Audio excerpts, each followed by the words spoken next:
एक बाणी, एक पत्नी, एक वचनी मर्यादा पुरुषोत्तम प्रभू रामचंद्रजीचं चरित्र जीवाचं कल्याण करणारं आहे. रामकथा जीवनाची व्यथा कमी करण्यासाठी, रामकथा प्रपंचामधल्या सर्व प्रश्नांची उत्तर आहे. रामकथा संसारात तापलेल्या जीवाला शांती प्राप्त करून देणारी आहे, तर रामकथा जीवनामधल्या दुःखाच्या वजावाकीचं एकमेव साधन आहे. असे ही सुरस अविठ पवित्र गोड श्रीरामकथा आज श्रीराम कथेचा शुभारंभ आहे. पहिला प्रश्न आहे की असा कोण आमच्या देशात आहे की ज्याला रामकथेची कल्पना नाही. लहान मुलांपासून थेट म्हाताऱ्या माणसापर्यंत प्रत्येकाला रामकथा पूर्णपणे माहिती आहे. आज नाही पण 2 दिवसांनी तुम्हाला या गोष्टीचा अनुभव येईल. तुम्ही जेव्हा कथा ऐकायला निघाल तेव्हा तुमचा मुलगा 15-16 वर्ष वयाचा तुम्हाला अडवून प्रश्न विचारू शकेल. कहाँ जा रहे हो पिताश्री? राम कथा सुनने. कहाँ? Cotton green. वही राम कथा ना जो 5 साल पहले टेलीविजन पर दिखाई दे रही थी? हाँ वही. तो उसमें क्या सुनने का है पिताजी, आप तो कमाल करते. वो राम कथा तो हम आपको अभी यहां बता देते. बताओ बेटे. देखो पिताजी, अयोध्यापति महाराज दशरथ को 4 बेटे राम, लखन, भरत, रिपुसुदन. बड़े बेटे राम जी को राजगद्दी मिलने वाली राजगद्दी छीन ली. कई माँ ने भरत बेटे के लिए राम जी को वनवास जाना पड़ा. उनके साथ पत्नी सीता, भाई लखन. सीता का हरण तलाश करते प्रभु आगे निकले. सुग्रीव के साथ मित्रता, सेतु बंधन, रावण को मार डाला. अयोध्या और राम राज्याभिषेक हुआ. तो 1 मिनट के अंदर समाप्त होने वाली ये राम कथा कितने सालों से चली आ रही है, चल रही है और चल रहेगी. इसका मतलब यही होता है कि राम कथा केवल ऐतिहासिक घटना नहीं, हर आदमी के घर की कथा आणि राम कथा है. जिंदगी के हर सवालों का जवाब आणि राम कथा है. जीवनामधल्या सर्व प्रश्नांची उत्तर म्हणजे रामायण आहे. कधी विषय चांगला असतो तर वक्ता तसा नसतो. कधी वक्ता चांगला असतो तर विषय तसा नसतो. कधी वक्ताही चांगला नसतो, विषयही चांगला नसतो. इथे वक्ता आणि विषय, वक्ते ग्रंथ करते गोस्वामी संत तुलसीदासजी आणि सगळ्यांच्या जीवनातल्या प्रश्नाची उत्तर असा विषय श्रीराम कथा. नाहीतर भाषण चाललेलं आहे दारूबंदीवर. दारू मुकावे मान, दारूने अब्रू जाय છે. दारू બહુ દુર્ગંધી, દારૂને ધક્કો ખાય છે. કહે દાસ કરગરી આખિર નરકમુ જાય છે. दारू गांजा मत पियारो, अक्ल गुंग हो जाती है. अपने कमर का दाम खर्च कर मुंह में मक्खियां आती है. टाळांचा कडकडाट. लोकांनाही वाटतं यांच्या भाषणानं आपलं गाव व्यसन मुक्तीच्या क्रमांकात नक्की पहिला येणार. हो पण भाषण चाललं कोणाचं? ज्याला जास्त झाली त्याचं. मग काय सांगतो याही पेक्षा कोण सांगतो याला विशेष महत्व. विषय काय यापेक्षा वक्ता कोण इथे दोन्ही महत्वाचं आहे. आमच्या जीवनातल्या प्रश्नाची उत्तर ज्यामध्ये आहे ती रामकथा विषय आहे. आणि तेवढ्याच तोला मोलाचे ग्रंथ करते संत गोस्वामी तुलसीदास.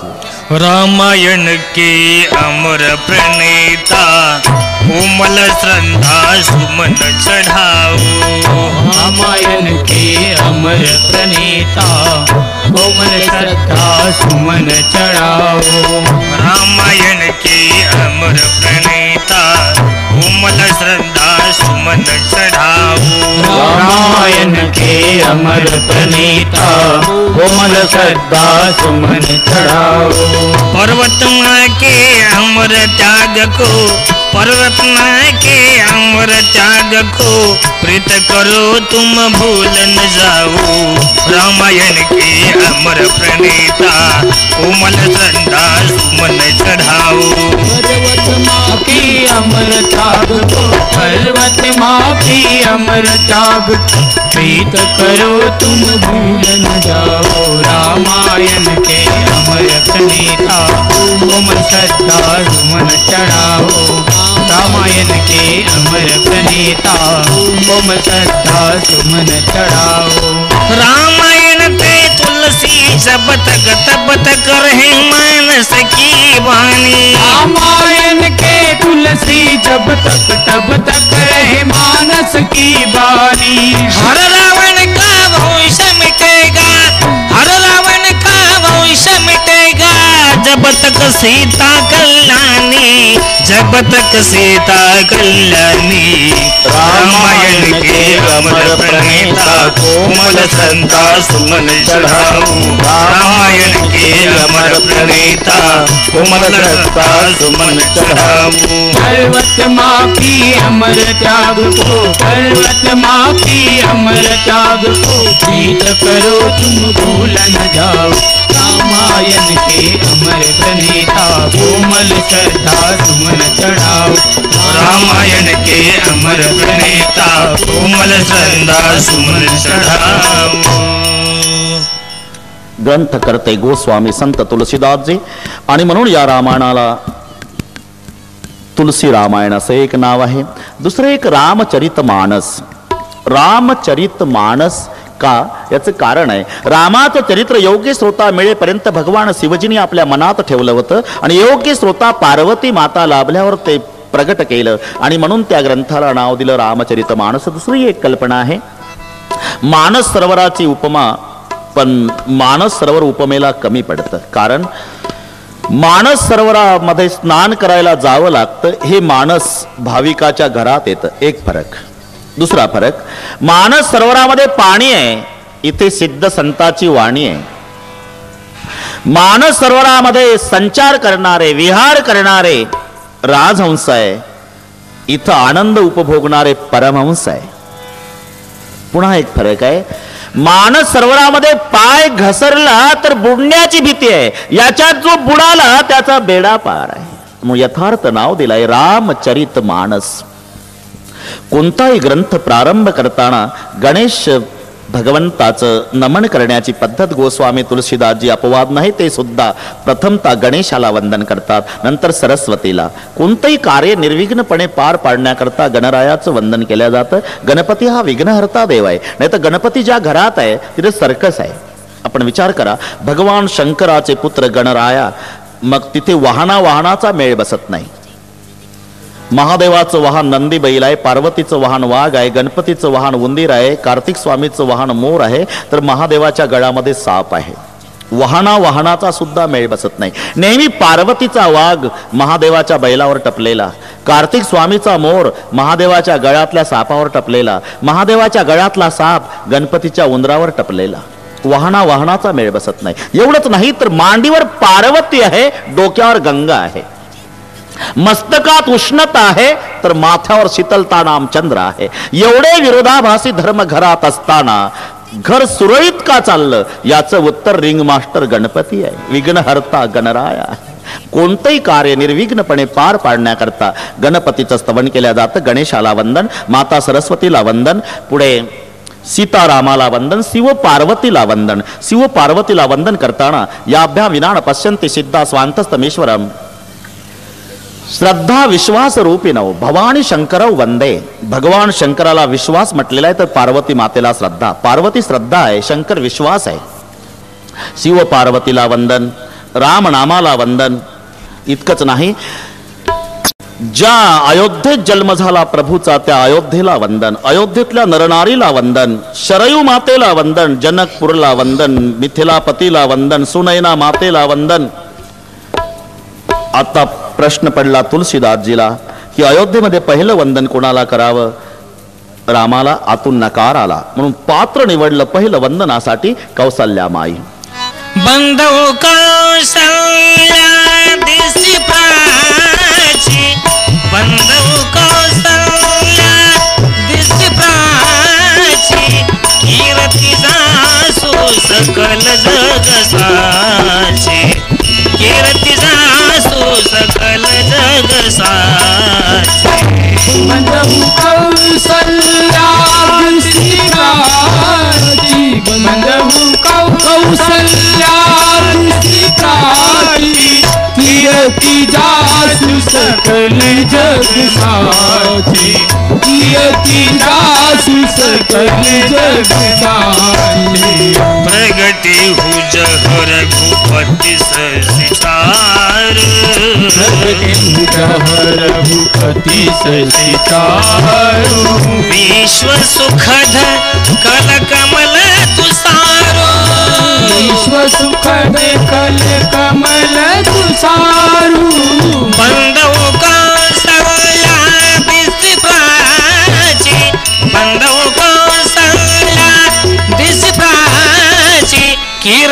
जासू सकल जग साची कीर्ती जासू सकल जग साची बंधु कौसल्या दिसी प्राची बंधु कौसल्या दिसी प्राची कीर्ती जासू सकल जग माची कीर्ती जासू सकल जग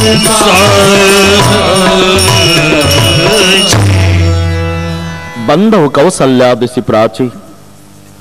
पहिलं वंदन कौसल्या माईला आहे. कोणी किती मोठा झाला तरी तो आपल्या मातेपेक्षा मोठा होऊ शकत नाही. सबसे बडी है माँ, माँ से बढ़कर कोई नहीं, वो देती है दुआ. एकच माहिती आहे आईला आपल्या बाळाला आशीर्वाद देणे. सबसे बडी है माँ. जगामध्ये मातेपेक्षा श्रेष्ठ पात्र असू शकत नाही. म्हणून ज्याची आई मरण पावली त्यानं समजावं आपल्या सुखाचा समुद्र कोरडा झाला. सुखाचा समुद्र आटला ज्याची आई वारली. कौन सी है वो चीज जो यहाँ नहीं मिलती, सब कुछ मिल जाता है लेकिन माँ नहीं मिलती. जीवना सर्व मिळेल, आई मिळणार नाही. सर्व मिळे परंतु पुन्हा न मिळे आई. आणि पहिलं वंदन कौसल्या माईला. बंधव कौसल्या दिसी प्राची. सुमित्रा मातेला वंदन, कैकई मातेला वंदन, दशरथजीला वंदन. संत तुलसीदासजींचा नियम आहे, बिनु सतसंग न हरी कथा. प्रयाग नावाचं क्षेत्र आहे. ज्या क्षेत्रामध्ये एक थोर महात्मे भारद्वाजजी सारखे निवास करतात.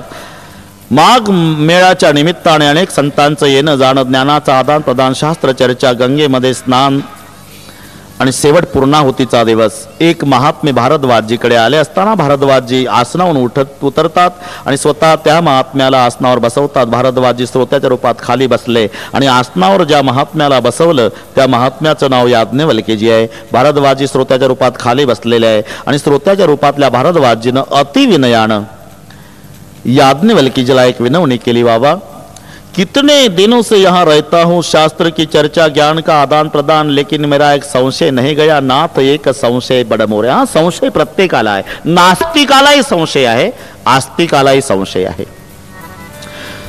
देव मानत नाही त्यालाही संशय आहे आणि जो देव मानतो त्यालाही संशय आहे. जो देव मानत नाही त्याला विचारा. तो म्हणतो मानत नाही पण मनात येतं की घर चालवायला कोणी करता असतो म्हणजे एवढं चालतं याचाही कोणी नियंता असला पाहिजे.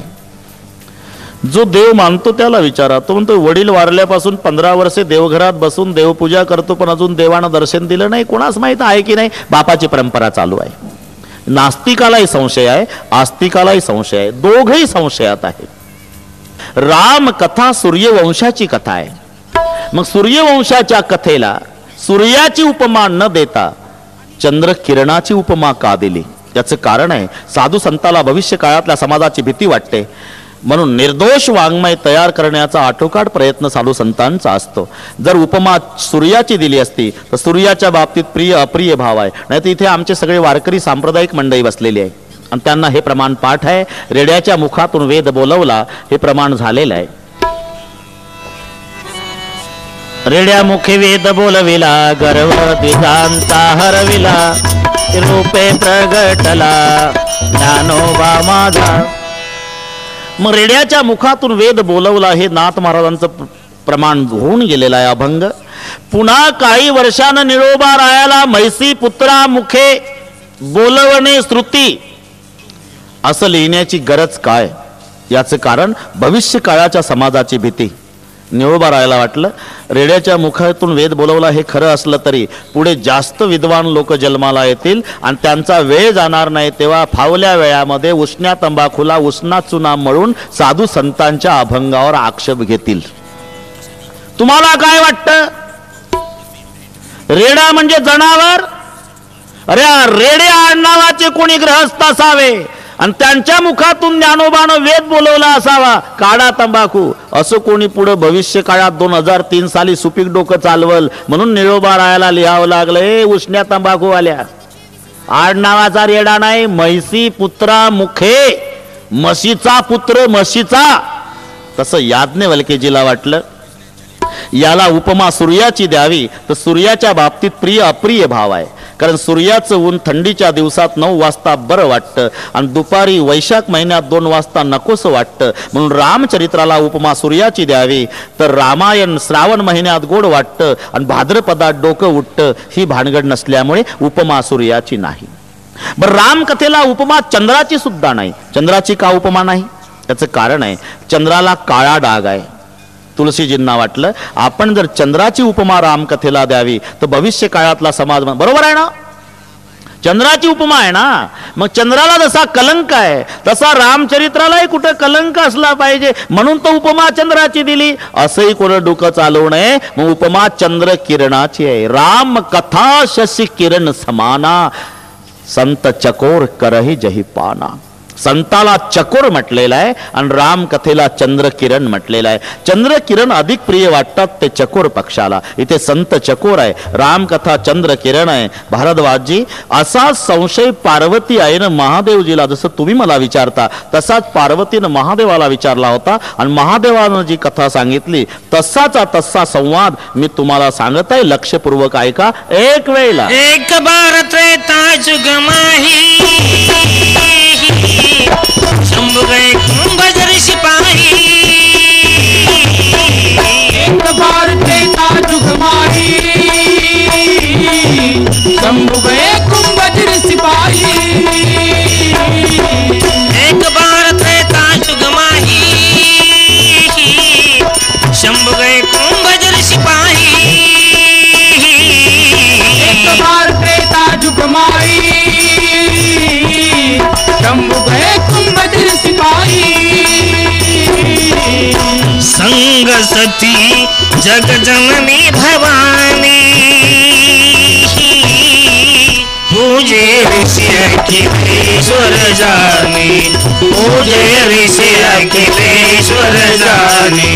पूजे ऋषि अखिलेश्वर जानी. एक बार त्रेता युग माही. याज्ञवल्के भारद्वाजजीला कथा सांगतात. एक वेळा त्रेता युगामध्ये भगवान शंकर रामकथा ऐकण्याच्या उद्देशानं अगस्ती महाराजांच्याकडे निघाले. पण एकटे नाही, संग सती जग जननी भवानी. सोबत सती आहे, दक्ष कन्या सती. शिव आणि सती रामायण ऐकण्यासाठी अगस्ती महाराजांच्याकडे. भौगोलिक दृष्ट्या नाशिक जिल्ह्यामध्ये मनमाडच्या पुढे अनकाई नावाचा जो किल्ला आहे, त्या अंकाई किल्ल्यावरती अगस्तीजींचा आश्रम आणि त्या अगस्ती महाराजांच्याकडे रामकथा श्रवण करण्याच्या दृष्टीनं हेतूनं शिव आणि सती दोघेही निघाले. शिव आणि सती, कदाचित तेव्हापासून ही पद्धत पडली असावी की कथा दोघांना ऐकावी, पती पत्नी दोघांनाही. कारण भगवान शंकर एकटे नव्हते, सोबत सतीला घेऊन आले होते. संग सती. आज जरी चूक झाली असेल उद्यापासून लक्षात ठेवा. संग सती जगजननी भवानी. याचा फायदा आणि तोटा सांगतो मी तुम्हाला.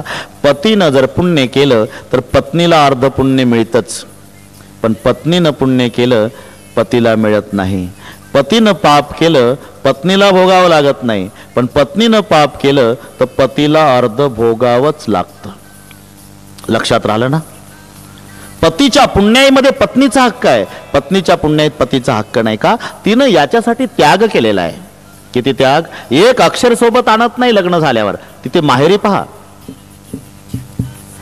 माहेरी कुमारी, पुढे माहेरचं नाव, मग त्याच्या पुढे बापाचं नाव, बापाचं आडनाव, बापाचं गाव, पोस्ट, बापाचा तालुका, बापाचा जिल्हा, बापाचा. लग्न झाल्यावर एक अक्षर नाही. सौभाग्यवती मग सासरी, सासरचं नाव, मग पतीचं नाव, पतीचं आडनाव, गाव, पतीचं पोस्ट, पतीचा तालुका, पतीचा जिल्हा, पतीचा. एक शब्द आणत नाही. एवढा त्याग आहे. मग पतीच्या पुण्याईमध्ये पत्नीचा हक्क आहे, पत्नीच्या पुण्याईत पतीचा हक्क नाही. पतीच्या पदवीमध्ये पत्नीचा हक्क असतो. हे खेडेगावातल्या लोकांना चांगलं माहिती आहे. अजूनही शिक्षक वर्गाला आदराचं स्थान आहे खेड्यामध्ये. गेल्यानंतर माणसं सहज विचारतात, मास्तरीन बाई गुरुजी आहेत का घरी? हिला सही सुद्धा येत नाही, पण मास्तरीन बाई का? पती शिक्षक आहे. एवढं डोकं चालवा. पती जर शिक्षक असेल तर पत्नीला मास्तरीन बाई म्हटल्या जातं. डॉक्टर असेल तर डॉक्टरीन बाई, वकील असेल तर वकिलीन बाई. याच्या उलट पत्नी शिक्षिका असेल आणि पती जर शेतकरी असेल तर त्याला म्हणते का कोणी मास्तर? तर काय डोकं फिरलं का रे? मी नांगरायला चाललो, मी कुठला मास्तर? का? पत्नीच्या पदवीमध्ये पतीचा हक्क नाही, पतीच्या पदवीमध्ये पत्नीचा हक्क आहे. पतीनं जर पुण्य केलं तर पत्नीला अर्ध मिळतच.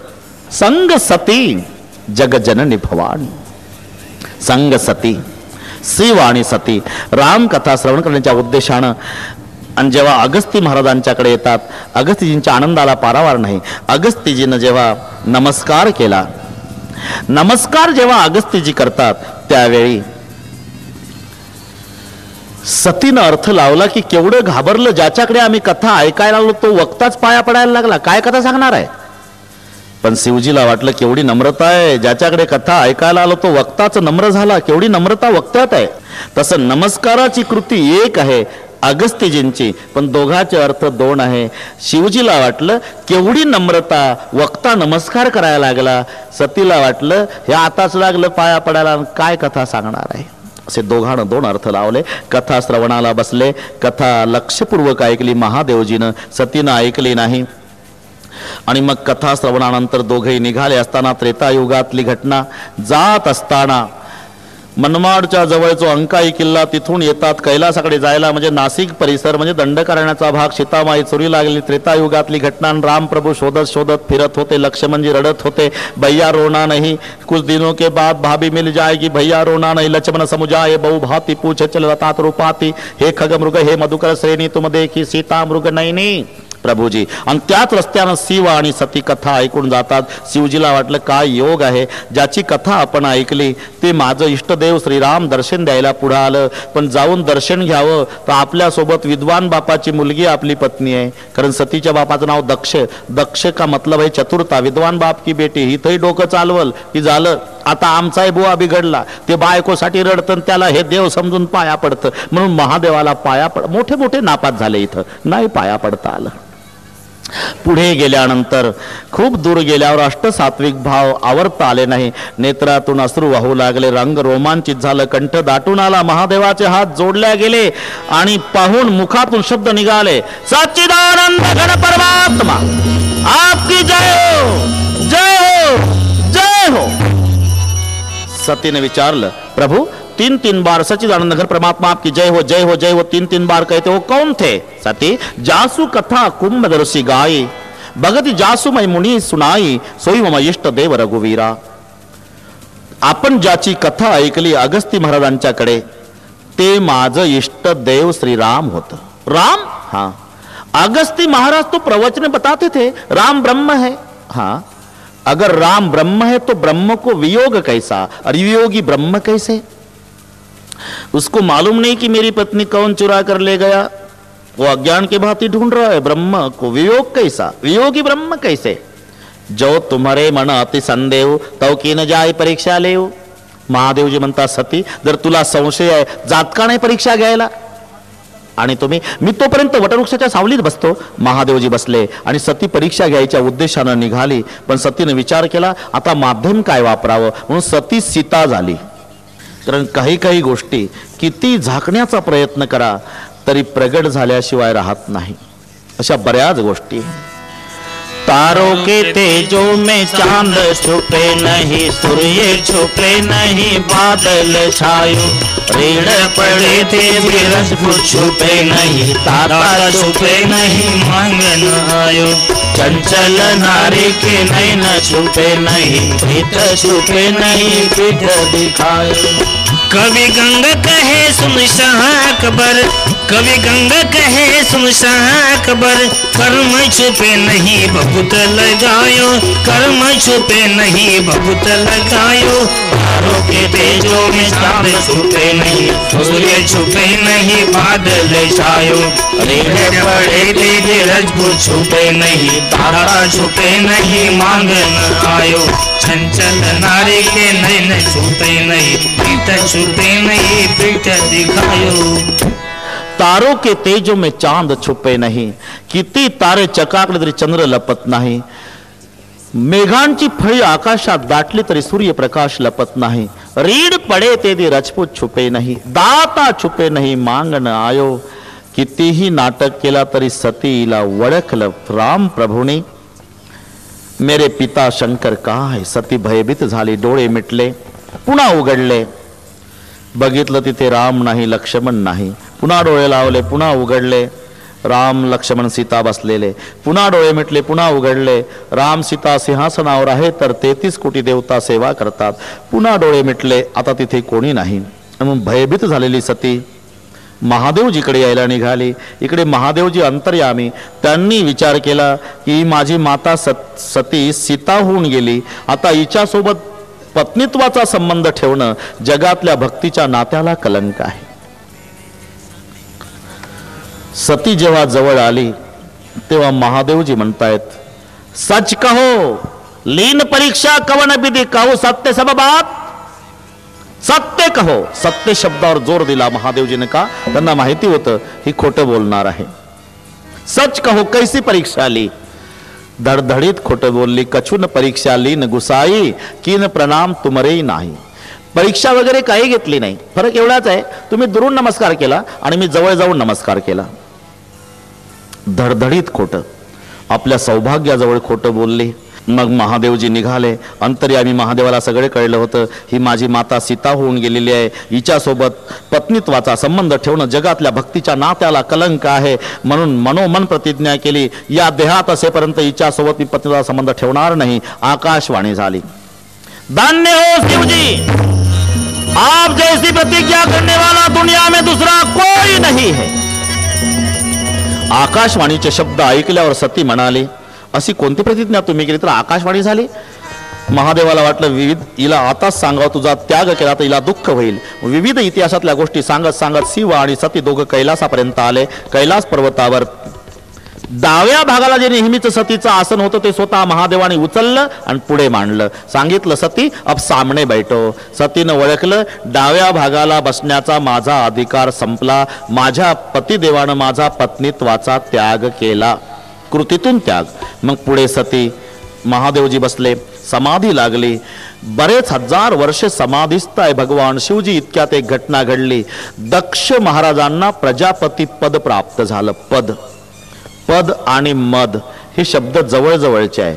पचा म करायला खर्च येत नाही. पच्या डाव्या कोपऱ्याला शून्य लावलं की लगेच म होतो आणि त्या शून्याला अभिमान म्हटलेला आहे. पदाचा जेव्हा अभिमान धारण करतो माणूस त्याचं रूपांतर मदात होत असतं, मदात. म्हणून पद आणि मद. बस दक्ष महाराजांनी विचार केला, आता मला प्रजापती पद प्राप्त झालेलं आहे, मोठं या आयोजन यज्ञाचं करावं आणि सर्वांना निमंत्रण द्यावं, पण महादेवाला बोलवू नये म्हणजे आपला मागचा बदला. मागचा म्हणजे थोडं कारण होतं, काही फारसं मोठं नव्हतं. ब्रह्मसभेमध्ये सगळे बसले असताना भगवान शिवजी सभेमध्येच बसलेले होते पण ध्यानस्थ होते. इतक्यात दक्ष महाराज आले, सर्व उठून उभे राहिले. पण शिवजीला माहिती नाही कोण सभेत आलं म्हणून ध्यानामध्ये असलेले शिवजी तसेच बसून राहिले. सर्वकडे लक्ष गेलं जेव्हा जावयाकडे, अरे सगळे उठून उभे राहिले माझ्यासाठी. दक्ष म्हणाले, माझ्या जावयाला काय तकलीफ होती, हा का नाही उठून उभा राहिला? जे मानाला हपापलेलं असतं ना, ऑफिसमध्ये गेल्यावर किती कर्मचारी उठून उभे राहतात, तिकडे पाहत नसतं नेमकं कोण बसलं, तिकडे डोकं चालवतं. तसं दक्ष महाराजांनी महादेवाकडे बघितलं, सर्वे मला सन्मान देतात, माझाच जावाई का नाही उठला? बदला घेईल याचा बदला म्हणून यज्ञाचं आयोजन आहे. सर्वांना निमंत्रण दिली, भगवान शंकराला नाही. आणि ताकीद केली, हे पहा माझा जावाई शंकर भगवान मानी पुरुष आहे, तो येणार नाही निमंत्रणाशिवाय, पण माझी कन्या सती कदाचित येईल, तिचा कोणी सन्मान करेल, तिच्या सोबत बोलेल, त्याचा शिरच्छेद करण्यात येईल. इकडे भगवान शिवजीची समाधी. बरेचसे देवता जेवण करून कैलास मार्गे विमानं नेतात आणि समाधी संपल्यावर लक्ष सतीचं विमानाकडे गेलं. सतीनं विचारलं, प्रभू ही विमानं? हा देवी, तुझ्या बापाकडे यज्ञ आहे, सर्वांना निमंत्रण पण आपल्याकडे नाही, म्हणून आपल्याला हे कळावं की नेमकं तुम्हाला डावललं, यासाठी विमानं कैलास मार्गे येतात. मग मी जाऊ माझ्या पित्याकडे? नाही सती, कारण निमंत्रणाशिवाय जाऊ नये. महादेवजी सांगतायत, पार्वते सती 4 ठिकाणी निमंत्रणाशिवाय जाता येतं. 4 ठिकाणी. मित्राकडे, मित्राला निमंत्रणाशिवाय जाता येतं. गुरुच्या घरी शिष्याला निमंत्रणाशिवाय जाता येतं. मायबापाच्या घरी पुत्राला निमंत्रणाशिवाय जाता येतं. आणि भगवत कार्यात भक्ताला निमंत्रणाशिवाय जाता येतं. भगवत कार्यात भक्ताला, गुरुच्या घरी शिष्याला, मित्राच्या घरी मित्राला आणि मायबापाच्या घरी पुत्राला निमंत्रणाशिवाय जाता येतं हे ऐकल्यावर सती म्हणाली, तेच तर म्हणते मी, माझ्याच बापाकडे ना. मग महादेवाच्या लक्षात आलं की कायदा आपल्याकडेच फिरला. ठीक आहे सती. आणि मग 2 शिवगण सती समवेत दिले आणि सती 2 शिवगणा समवेत आपल्या पित्याच्या घरी येते. पिता भवन जब गई भवानी, पिता भवन जब गई भवानी, पिता भवनी जब गई भवानी, पिता भवनी जब गई भवानी, दक्षत्रास काहुन सहन मानी, दक्षत्रास काहुन सहन मानी, पिता भवन जब गई भवानी, पिता भवन जब गई भवानी, दास काहुन सन्मानी, दास काहुन सन्मानी, पिता भवनी जब गई भवानी, पिता भवनी जब गई भवानी, सादर गलही मिली कमाता,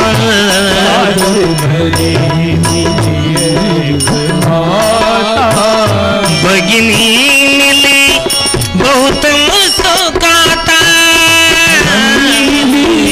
बहुत मुस्काता, पिता भवन जब गई भवानी, पिता भवन जब गई भवानी, दास काहुन सन्मानी, दास काहुन सन्मानी, पिता भवन जब गई भवानी, पिता भवन जब गई भवानी.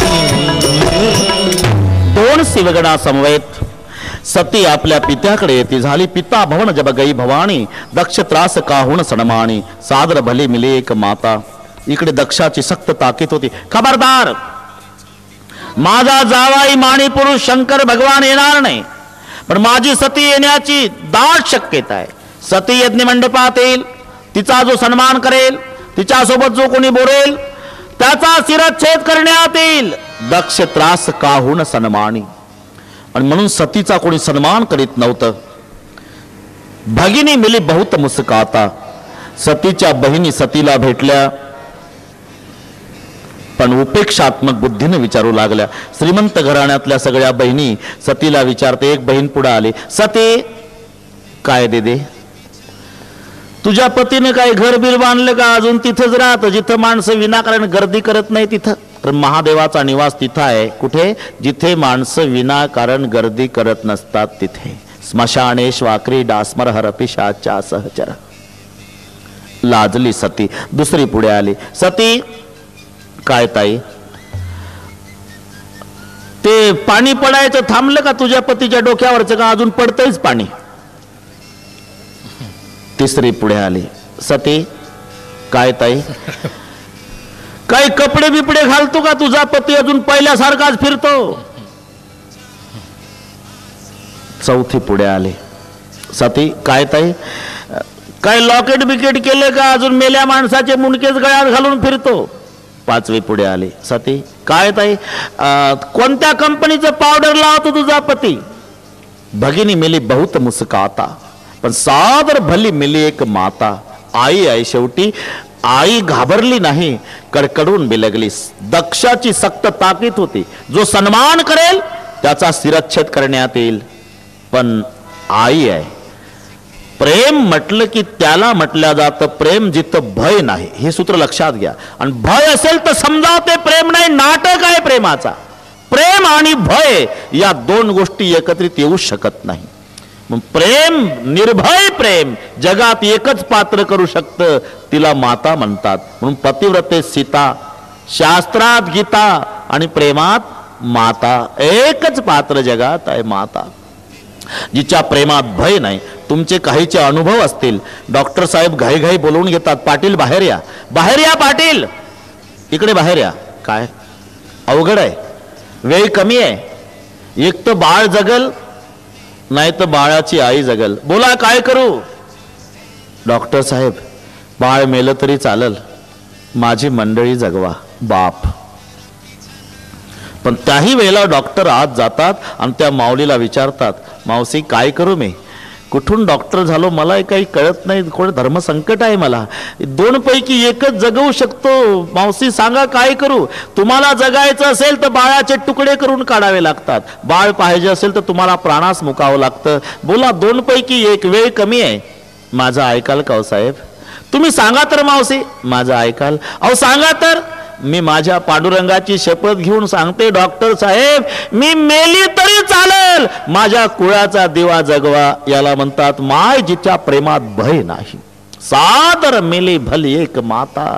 आपण महाराष्ट्रातच राहतो. आपल्या जवळचाच एक जिल्हा, नगर जिल्हा, अहमदनगर जिल्ह्यामध्ये अकोले तालुक्यामध्ये केळी नावाचं गाव, तिकडचं कोणी असेल तर लक्षात येईल. केळी नावाचं गाव, दिवसा घडलेली घटना, मी प्रेमासाठी सांगतो, दिवसा घडलेली घटना. 10 वर्ष वयाचा आदिवासी समाजाचा मुलगा दिवसा 4 वाजता बिबट्या वाघानं पकडला, मान वाघानं, आणि चालला वडत घेऊन. पण गाठी गाठीचं लुगडं नेसलेली माय धावली आणि बाळाच्या मांड्या धरल्या. मांड्या किती अंतर आहे, मान वाघाच्या तोंडात आहे आणि बाळाच्या मांड्या आईच्या हातात आहे. डरकाळी फोडली तरी मोठ्या मोठ्या शिकाऱ्याची बंदूक खाली पडते, पण आईच्या हातात मांड्या आहे. वडत चालला वाघ आईला आणि त्या बाळाला नेलं दरीत, जोरात दाबलं, बाळ मरून पडलं, जीप काढून जाग्यावर तडफडून मेलं बाळ, आणि वाघ 5 फुटावर दरीतच ते दृश्य पाहत बसला. पण वाघानं त्या माऊलीवर हल्ला नाही केला. अजून त्या प्रेताच्या मांड्या धरूनच माय बसलेली एकटी. आता तिघच आहे, 5 फुटावर वाघ, मरून पडलेलं बाळ आणि मांड्या धरून बसलेली माय. चित्र डोळ्यापुढे आला, दरीतली घटना. पण वाघानं हल्ला केला नाही त्या माऊलीवर. का? कदाचित या दृश्याचा त्या क्रूर जनावरावरही परिणाम झाला असेल. ते मनातून विरघळलं असेल, म्हणत असेल माँ मुझे मालूम नहीं था माँ का बेटे पर इतना प्यार होता है, अगर ये मुझे पहला पता होता माँ तो ये जानवर ये गलती नहीं करता माँ, मैं तेरे प्रेम के आगे हार गया हूँ माँ. मग वाघानं हालचाल केली नाही. पण बाप, आरडावरडा ऐकून जो बाप पळत आला दरीमध्ये आणि त्यानं बघितलं आपलं बाळ मरून पडलेलं, उचलतो तेवढा दगड बापानं उचलला वाघावर. दगड उचलल्याबरोबर वाघानं नुसती डरकाळी फोडली. डरकाळी फोडली की बापाच्या हाताचा दगड पडला. माझा दृष्टांत संपला. बापाच्या हातातला दगड खाली पडला, पण मायच्या हातातल्या मांड्या नाही सुटल्या. प्रेम त्याला म्हणतात जिथं भय नसतं भय. इथे दृष्टांत आहे, सादर मिली भली एक माता. जरी दक्षानं सक्त ताकीद केली होती, खबरदार सतीचा सन्मान करेल, त्याचा शिरच्छेद करण्यात येईल, पण आईनं मानला नाही कायदा. आई भेटली लेकीला आणि मग जेव्हा सती पुढे आली, यज्ञाच्या मध्यभागी आल्यावर शंकराला पूजेचं स्थान दिसलं नाही आणि सती रागावली. ब्रह्मवृंदांनो, ज्या यज्ञामध्ये महादेवाला स्थान नाही तो यज्ञ पूर्ण होऊ शकत नाही. माझ्या पित्याला तुम्ही सांगायला पाहिजे होतं, पण माझ्या पित्यानं तुम्हाला अधिक दक्षिणा देऊन लोभात पाडलं असेल, हे प्रायचित्त तुम्हालाही भोगावं लागेल. सुनहु सभासद सकल मुनिंद, हे सुनी जिन शंकर सो भलु तुरत लहब सब काहू, भली भांति पचिता पपिता.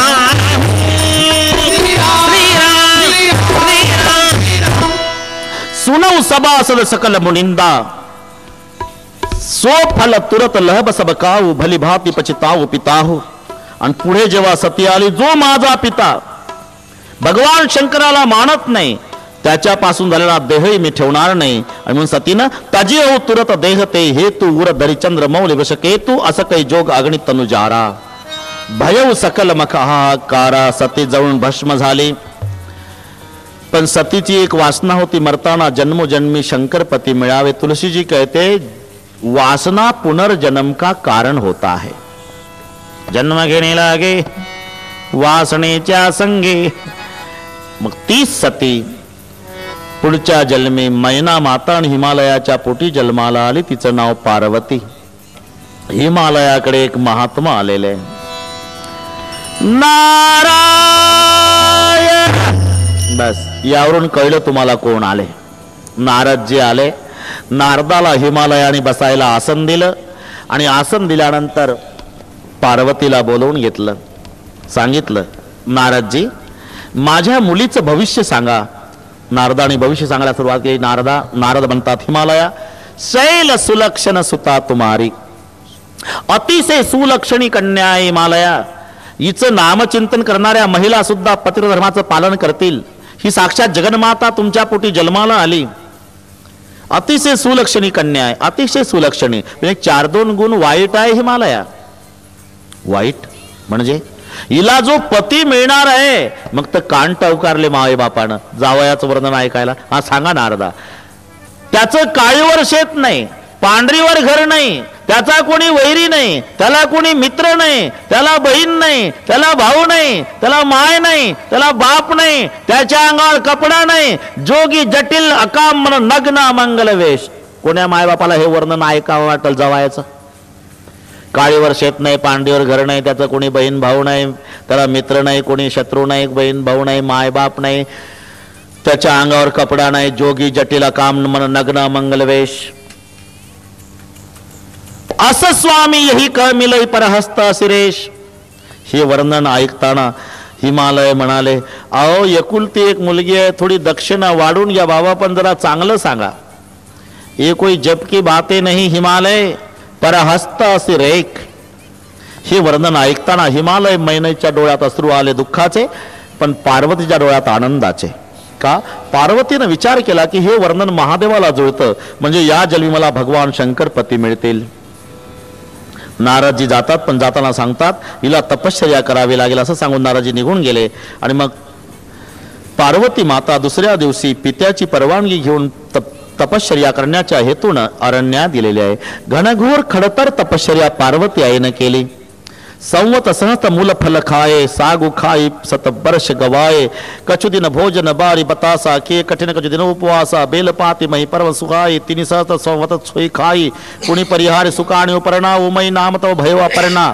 काही 1000 वर्षे पाणी, 1000 वर्षे वायू, 1000 वर्षे फळ, 1000 वर्षे पाला, पुढे पाला खायचा बंद केला म्हणून नाव अपर्णा. काही माणसं म्हणतील महाराज 1000 1000 1000 1000 सगळे आकडे 1000 जे सांगता, 1000 वर्षे पाणी, 1000 वर्षे फळ, 1000 वर्षे पाला, सगळे आकडे तपाचे 1000 वर्षाचेच आहे. तर पार्वतीचं लग्न कोण्या वयात झालं? कोण कुठं डोकं चालवल? अरे बाबा, त्या युगाच्या मानाने हिशोब करायचा असतो. आपण विचार करा, प्रत्येक युगामध्ये आयुष्याचं 1 शून्य कमी झालं. 1 शून्य. सत्ययुगात प्रत्येकाला 1,00,000 वर्ष आयुष्य होतं. शून्य कमी झालं त्रेतायुगात 10,000 वर्ष. पुन्हा शून्य कमी झालं द्वापार युगात 1,000 वर्ष. पुन्हा शून्य कमी झालं कलियुगात 100 वर्ष. आता 100 वर आलं. आता सर्व मिळून देवाला प्रार्थना करू, मायबापा आता शून्य कमी करण्याच्या भानगडीत पडू नका. 10 मध्ये काही बागायचं नाही. शत गणिले 100 वर्षाची गणना आहे. माणसं 60-65 वर्षे जगतात.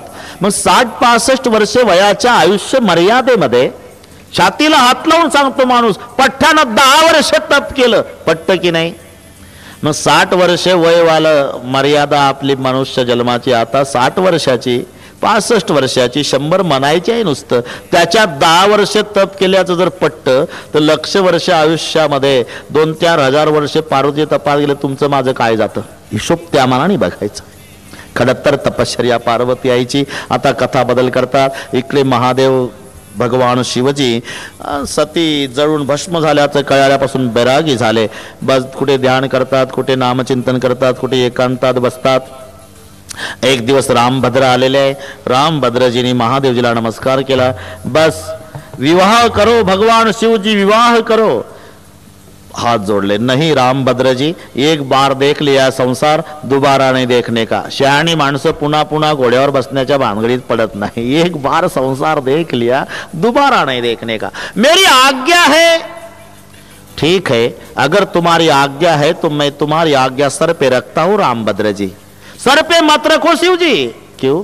मुझे डर लगता है. कौन से बात का? तुम्हारे सर पे गंगा बहती है तो मेरी आज्ञा भी बहकर चली जाएगी.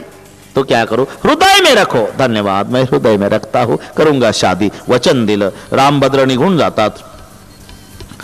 एक दिवस सप्तर्षींना बोलवलं भगवान शिवजींनी. सांगितलं सप्तर्षी पार्वतीची परीक्षा घ्या. सप्तऋषी परीक्षा घ्यायला येतात आणि सप्तर्षींनी परीक्षा घेण्यासाठी आटोकाट प्रयत्न केला. पण पार्वतीनं एका वाक्यात सांगितलं, देखो सप्तर्षी जी, जन्म लूंगी मरूंगी, जन्म लूंगी तपश्चर्या करूंगी, मरूंगी जन्म लूंगी तपश्चर्या करूंगी, मरूंगी जन्म लूंगी तपश्चर्या करूंगी. कितनी बार जन्म लूंगी, तपश्चर्या करूंगी, मरूंगी, दोबारा जन्म लूंगी, लेकिन पति भगवान शिव जी को भी करूंगी. सप्तर्षि खुश झाले. बस देवी कल्याण हो, हम परीक्षा लेने आए थे सप्तर्षि, अब हट छोड़कर अपने पिता के घर चले जाना देवी. असं सांगून सप्तर्षि निघून जातात. दुसऱ्या दिवशी पार्वती माता पिता बोलवायला आल्यामुळे हिमालयाकडे निघून गेली. सप्तर्षी महादेवाकडे येतात आणि महादेवजीच्या पुढे सप्तर्षी पार्वतीचं वर्णन करतात आणि सर्वांगाचे कान करून महादेवजी ऐकू लागले. त्यावेळी शेवटचं वाक्य ऐकलं. उस देवी का ये वचन है शिवजी, तपश्चर्या करूंगी मरूंगी जन्म लूंगी, तपश्चर्या करूंगी मरूंगी जन्म लूंगी, तपश्चर्या करूंगी मरूंगी जन्म लूंगी, तपश्चर्या करूंगी, लेकिन पति शिवजी को भी करूंगी. या शेवटचं वचन ऐकता ऐकता महादेवजीची समाधी लागली. सप्तर्षी निघून जातात. महादेवजी समाधिस्थ आहे. त्यांच्यावर परिणाम कामदेवाचा होईना. मग कामदेव दाट पाल्याच्या वटवृक्षाच्या फांदीमध्ये लपून बसलेले. पुष्पाचा धनुष्यबाण, कुठे आम्रवृक्ष आहे, पण या रामायणामध्ये देखी रसाल बिटप बरसाखा. वटवृक्षाच्या दाट पाल्याच्या फांदीवर तेही परत चढेऊ मदन मनमाखा. सुमन चापणे सरसंधाणे, अतिरिस ताके श्रवण लगी ताणे, छाडे विषम विषक उर लागे. अनुसंधान केलं. धनुष्याची दोरी ओढली, पुष्पाचा धनुष्य बाण, आणि बाण सुटला महादेवजीच्या वक्षस्थळावर येऊन आदळला. छाड़े विषम विषक उर लागे, छुटी समाधि संबुत बजागे. सफेद नयन वाले, सफेद नेत्र वाले शिवजी जिधर उधर देख रहे. कौन है समाधि भंग करने वाला? कौन है? कहा चुप कर बैठा है? कौन है जिन्होंने मेरी समाधि भंग की? आणि त्या वटवृक्षाच्या फांदीवर दृष्टी स्थित झाली ती कामदेव आहे. तिसरा नेत्र उघडला. तव शिव तिसरा नयन उदारा, चितवत काम भयू जरिचारा. जाऊन भस्म झाला. तिसऱ्या नेत्राच्या द्वारा काम जाळला. का? कामाचा नंबरही तिसरा आहे म्हणून तिसऱ्या नेत्राच्या द्वारा तिसरा नंबरचा काम जाळलेला आहे. कामदेव जळून भस्म झाला. तेव्हा कामदेवाची पत्नी रती विलाप करीत करीत महादेवजी पर्यंत आलेल्या निस्तेज झाले. महादेवजीच्या पुढे येऊन रती विलाप करते. रती, आजपासून तुझा पती बिगर शरीराचा राहील, पण द्वापार युगात कृष्ण पुत्र मदन या रूपात तुझा पती तुला प्राप्त होईल. असं सांगितल्यावर रती निघून गेली. रती निघून गेल्यानंतर भगवान शिवजीच्या पुढे सगळ्या देवतांनी लाईन लावलेली आहे. लाईन मध्ये सगळे देवता. महादेवजी ने विचारलं, अरे देवता सब इकट्ठा होकर क्यों खड़े हो गए लाइन में? बोले महादेव जी, कैलाश में सब वातावरण रसहीन हो गया, किसी की शादी नहीं, बारात नहीं निकलती, नाचने को नहीं मिलता. देवता सांगतात. पण सरळ म्हणत नाही तुम्ही लग्न करा मग तुम्हाला मुलगा होईल ना, तो तारकासुराला मारल मग आम्ही सुखी होऊ, असं उलट बोलतात. रसहीन वातावरण, किसी की शादी नहीं, बारात निकलती नहीं, का नाचने का मौका नहीं मिलता. महादेव जी बोले, मैं तुम्हारी होशियारी सब समझता हूँ, भगवान के पास ज्यादा चतुराई नहीं चलती, चतुराई चूल्हे पड़े. भगवान बोलते मेरे पास ज्यादा होशियारी मत दिखाना, क्यों? भगवान चतुरा के शिरोमणि है, भगवान के पास नहीं चलती. भगवान शिव जी बोले, अरे मुझे मालूम है आप किस लिए आए हो, मेरा विवाह होगा, मुझे पुत्र होगा, वो पुत्र तारकासुर को मारेगा, लेकिन आपकी विनंती मैं स्वीकार नहीं करता। मेरा राम भद्रा का मुझे आदेश है, विवाह करो, तो मैं जरूर विवाह करूंगा। वराती होऊन हिमालय प्रदेशात जायचं एक 5 महिने। नमः शिवाय ओम नमः शिवाय हर हर भोले नमः शिवाय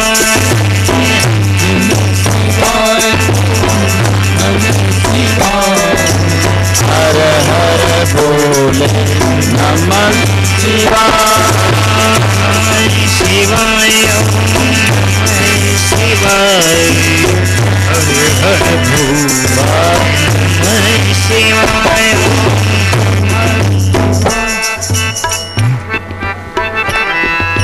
हर हर नमः शिवाय शिवाय शिवाय हर हर भोले नमः शिवाय। शाबाश, बोल जाओ अपने अपने संसार को, चलो महादेव जी के साथ बाराती बनकर। नमः शिवाय नमः शिवाय हर हर भोले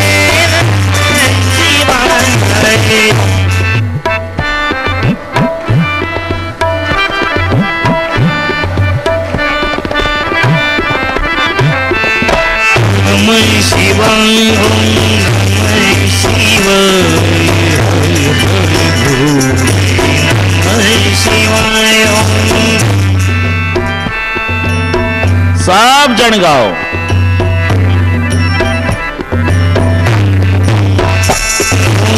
गंगाधराय शिव गंगाधराय हर हर भोले नमः शिवाय।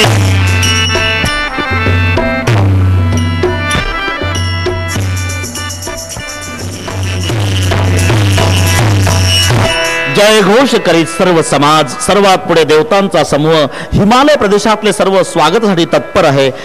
त्यात सर्वात पुढे देवतांचा समूह, त्या समूहात सर्वात पुढे भगवान विष्णू।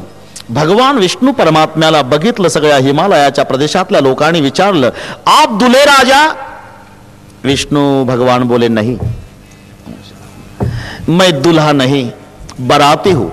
नाचू लागले का? त्यांनी विचार केला, वरातीतली माणसं इतकी सुंदर तर नवरदेव किती सुंदर। विष्णू परमात्म्याकडे पाहून, आपण नवरदेव का? विष्णू भगवान मला नाही बाबा, मी वरातीतला एक माणूस आहे। मग आनंदानं नाचतात का? अरे वरातीतली माणसं एवढी देखणी आहेत तर नवरदेव किती देखणं असेल। विष्णू बोले, अभी 10 मिनट रुको, आपको पता लगेगा। जब दूल्हा तुम्हारे गाव आएगा तो कौन बच गया, सब भाग जाएंगे गाव वाले।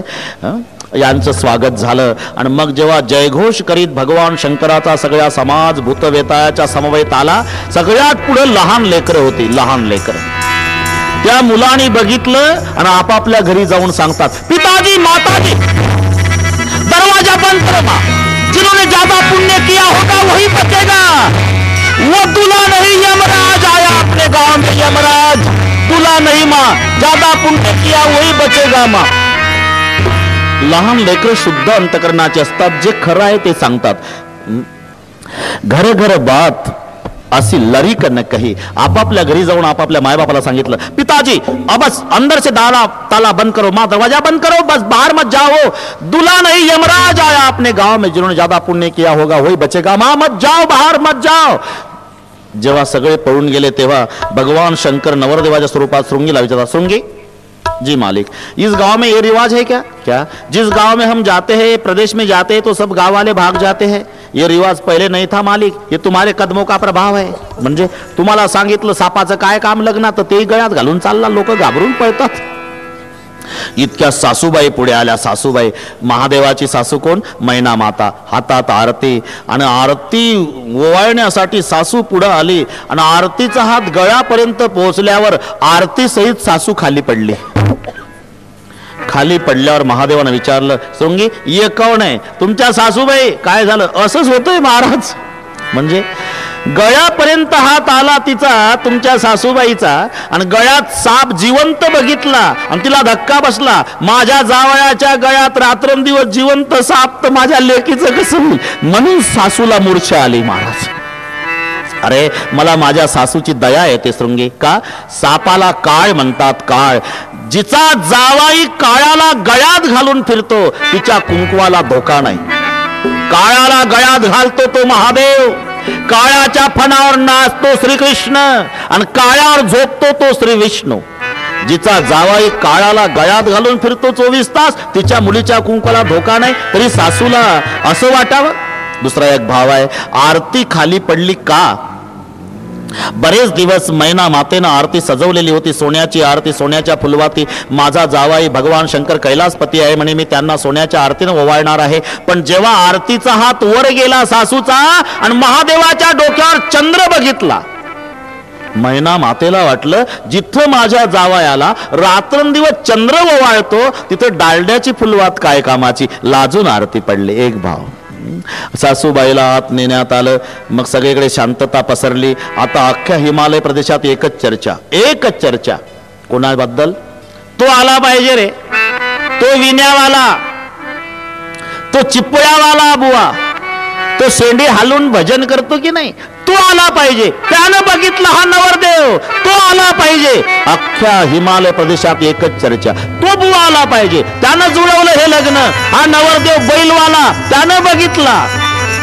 इतक्यात आवाज आला, नारायण. ते अशाच वेळेला येतं. तुम्ही पहा, आता इतकं जवळ आलेलं आहे. शक्ती हिमालयाच्या घरात आणि शिव हिमालयाच्या दारात. इतकं जवळ आहे. शक्ती घरात आहे, शिव दारात आहे. पण दारातल्या शिवाशी घरातल्या शक्तीचं तोपर्यंत मिलन होत नाही जोपर्यंत मध्ये महात्मा येत नाही. महात्मा वेल्डिंगच्या कामावर आहे, वेल्डर आहेत. इथे नारद जी आले. मत जाओ, कोई सम्मान नहीं देगा बाबा, क्या बिगाड़ा था तुम्हारा, ऐसा दूल्हा देख कर लाया. नारद जी बोले, देखो भाई, पूरी दुनिया मुझे साधु कहती है, सम्मान मिला तो जाना, अपमान हुआ तो नहीं जाना, ये मुझे शोभा नहीं देता, अपमान हुआ तो भी जाऊंगा. नारद जी आले, थंड स्वागत झालं. नारदानं पूर्व जन्म इतिहास सांगितला. हिमालया ही मागच्या जन्माची सती दक्षाची कन्या, शिवाची जन्मोजन्मीची पत्नी आहे. सगळ्या इतिहास सांगितला. तिच्या हातून थोडी चूक झाली. दक्षाच्या घरी यज्ञ चालला होता, ते जवळून भस्म व्हावं लागलं. तुझ्यापुढे जन्माला आली ती तुझी मुलगी पार्वती म्हणून या जन्मी, पण ती जन्मोजन्मी शंकराची पत्नी आहे. हे सगळे सांगितलं. हिमालयाचा गैरसमज दूर झाला आणि पुन्हा उत्साहात सर्वांचं स्वागत झालं. पहिल्यांदा भोजनाचा कार्यक्रम आणि मग लग्नाचा समारंभ. 4 मंगल फेरे झाले. धर्म अर्थ काम मोक्ष. आणि पार्वती आईचा हात हिमालयानं महादेवाच्या हातात दिला. पाणीग्रहण सोहळा यथासांगरित्या पार पडला. पाणीग्रहण सोहळा सर्व झाल्यानंतर पार्वती माता जायच्या वेळेला हिमालयाच्या पाया पडली. पण हिमालयासारखा पहाड ढसाढसा रडला. मी का सांगतो हे? एकुलत्या एक मुलाच्या मरण्यानं कदाचित बाप रडणार नाही, पण लेकीच्या सासरी जाण्यानं रडल्याशिवाय राहणार नाही. त्याचं कारण आहे. काय कारण? सगळ्या घराची काळजी बाप घेतो, पण बापाची काळजी घरात फक्त मुलगी घेत असते. मुली इतकी काळजी बापाची कोणीच घेत नाही. तिचे वडील दुपारी कमी जेवले ना तरी बेचैन होऊन जाते मुलगी. कोणी बोललंय वाटतं पप्पाला, आज कोणी पप्पाला बोललं वाटतं, माझे पप्पा कमी जेवले, कोणी बोललं वाटतं, बेचैन होऊन जाते. बोलून दाखवत नाही पण मुलगी बेचैन. आणि संध्याकाळी अजिबात वडील जेवले नाही तर मग मुलगी जेवत नाही.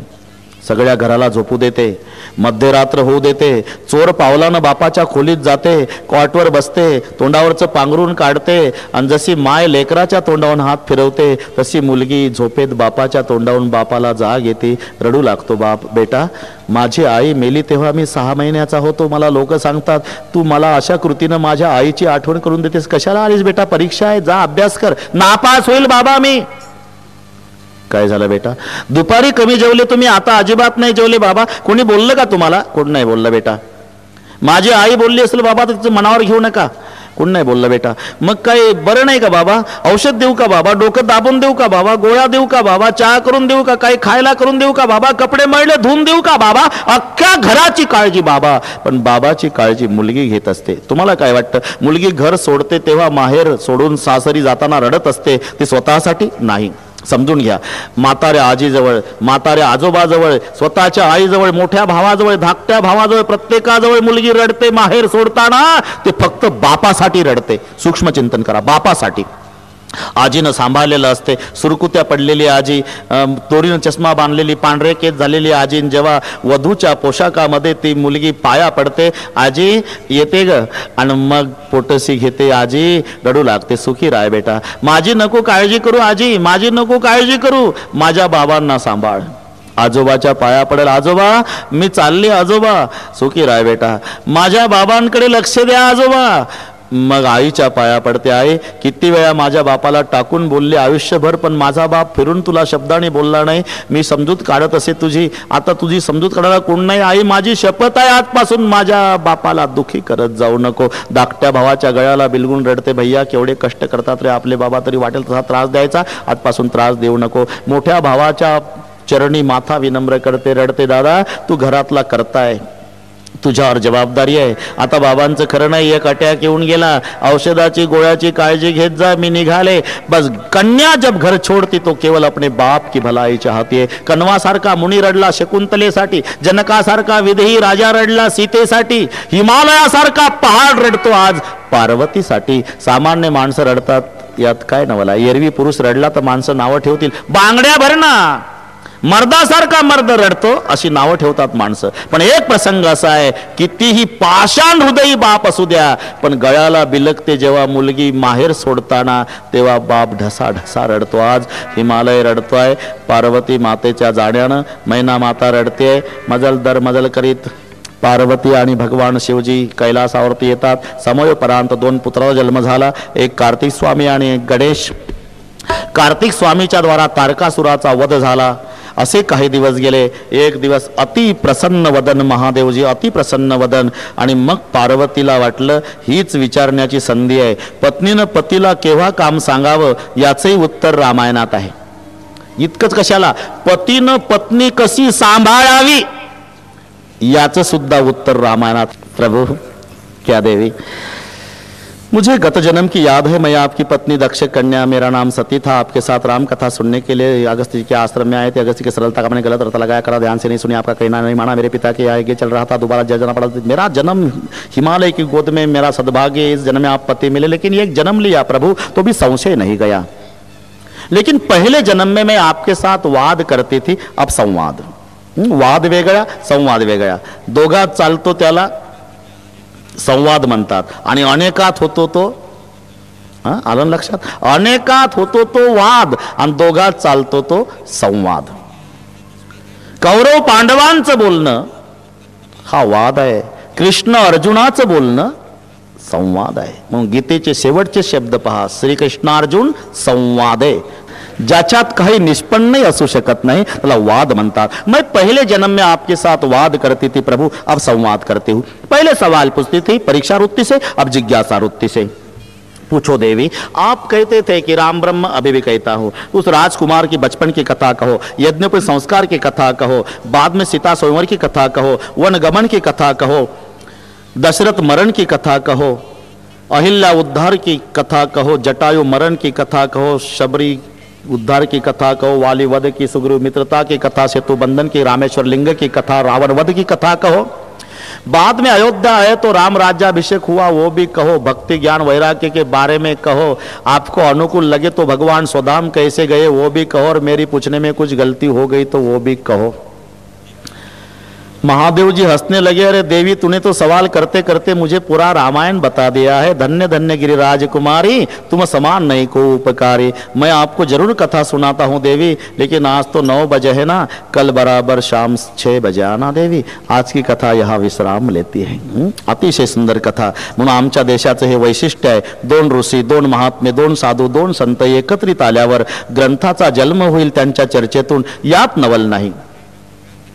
मग पत्नीचा प्रश्न, पतीचं उत्तर, या पती पत्नीच्या संवादातही जिथं शास्त्र जन्म घेतं त्या देशाचं नाव जगात हिंदुस्तान. बस एकमेव देश आहे जिथे पती पत्नीच्या संवादामध्ये जन्म शास्त्रांचा झालेला आहे. असा एकमेव वैभवशाली देश हिंदुस्तान आहे. आमच्या देशाचं वैशिष्ट्य, तुम्ही कुठेही फिरा जगात, तुम्हाला मंदिराला खांब दिसतील, खांब, पण खांबासाठी मंदिर ज्या देशात बांधल्या गेलं तो देश हिंदुस्थान. नेवाशाला ज्या खांबाला टेकून ज्ञानोबारायांनी ज्ञानेश्वरी लिहिली त्या खांबासाठी मंदिर. म्हणून दलाई लामा तुम्हाला सगळ्यांना माहित आहे, बौद्ध धर्माचे मोठे संत, त्यांचे उद्गार आहे की 5 पांडवांचा जन्म भारतात झाला, 5 पांडवांचा, आणि सध्या 5 पांडवांची भूमिका वेगवेगळे देश बजावतीलही. भीमाची, अर्जुनाची, नकुलाची संत दलाई लामा म्हणतात. भीमाची भूमिका अमेरिका बजावत आहे, नकुल अर्जुनाची भूमिका अन्य देश बजावतील, सहदेवाची भूमिका कोणी देश बजावेल, पण धर्माची भूमिका बजावणारा जगात एकच देश आहे आणि त्याचं नाव हिंदुस्थान आहे. ही भूमिका नाही कोणाला जमत. तेव्हा अशा वैभवशाली देशात भरत खंडी नरदेह प्राप्ती हे तो परम भाग्याची संपत्ती. तेव्हा भगवान शिवजी सांगतायत पार्वतीला, बस कल आना देवी, आज तो समय खत्म हुआ है ना, कल 6 बजे आना. उद्या अतिशय सुंदर कथा आहे, राम जन्माची कथा. ज्यांनी मला निमंत्रण दिलं ते आमचे रामायण कथा कमिटीचे अध्यक्षच आहे आणि इथले आमदार, माजी मंत्री, सर्वांना नाव माहिती आहे. बाळासाहेब नांदगावकर आज या ठिकाणी उपस्थित, जे निमंत्रण द्यायला मला तिथे नाशिक जिल्ह्यातल्या पिंपळगाव बसवंत आले होते.